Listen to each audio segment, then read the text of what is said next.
Hi, I'm Rebecca Waker, the Subject Advisor for Languages for Pearson Edexcel.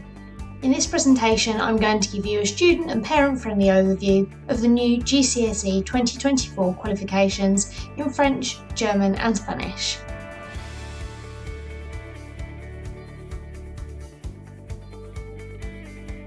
Firstly, a few important points to note. This is a new GCSE specification which has been reworked in order to make it more accessible and to help students to enjoy their language learning experience. This means that students sitting GCSE French, German and Spanish in 2026 and beyond will be sitting a different style exam to those before them. This means that their GCSE languages experience will be different to any older siblings and friends who've taken a language in the past.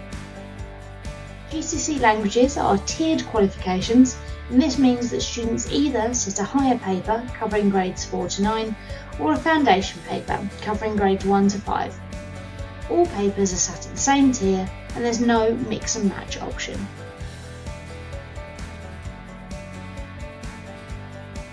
Whilst you're studying French, Spanish or German, you'll be learning how to write, speak and understand language about 6 thematic contexts. These are my personal world, lifestyle and well-being, my neighbourhood, media and technology, studying and my future, travel and tourism. And within these contexts, you'll be able to talk about a variety of subjects, shown by the image on screen now.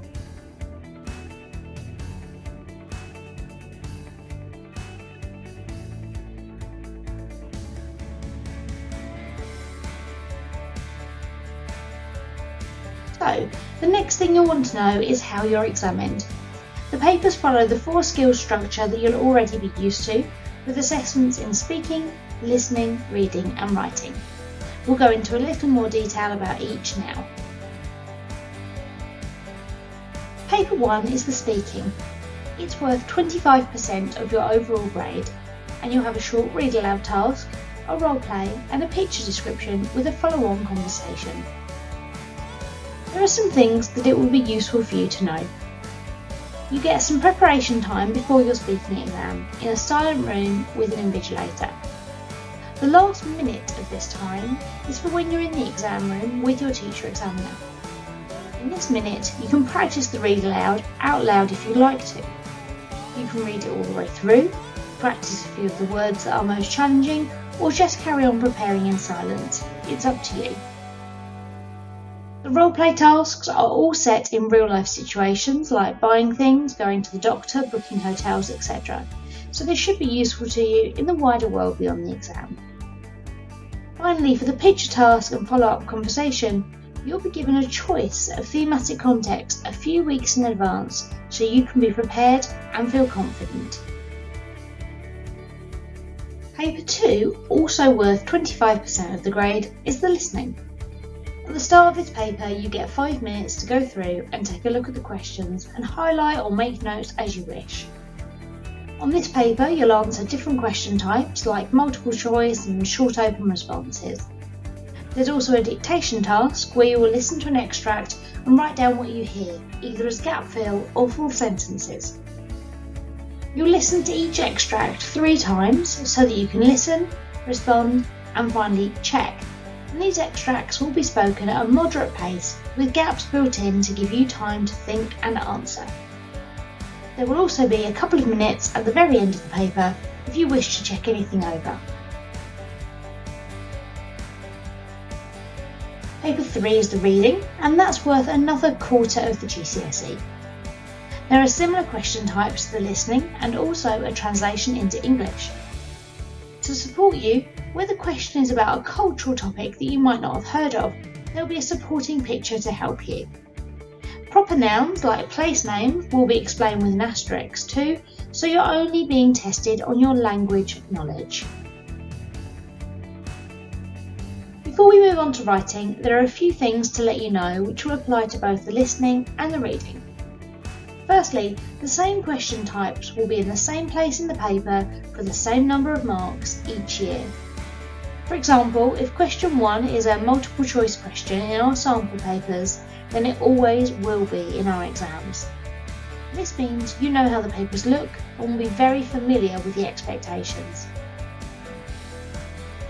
All instructions are in English, so you'll always know exactly what is expected from the question.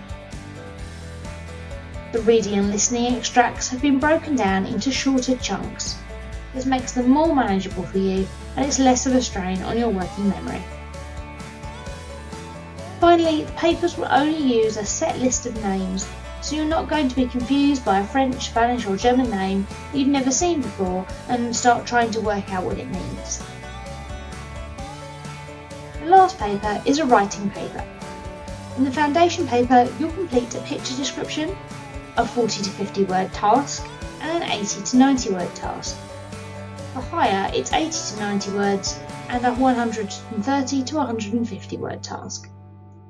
You'll get 2 choices for each of these longer response questions, so you can pick the one you feel more confident with. For the translation part, foundation candidates will get 5 sentences and higher will translate a short paragraph. It's important to note that if you wish to use gender-neutral language such as different pronouns or adjective agreement, this is fine. We have some guidance available on this and you would receive equal credit as you would when using the masculine or feminine forms. Hopefully this presentation has covered everything you need to know about this specification, but if not, there's plenty more on the Pearson Edexcel website that will support you. Here are some links to various resources that we have available. The bottom link is a document full of even more links to videos and other resources all about the importance of language learning. These include our work with footballer Eric Dyer and a range of people who use languages in their everyday lives. Thanks for watching.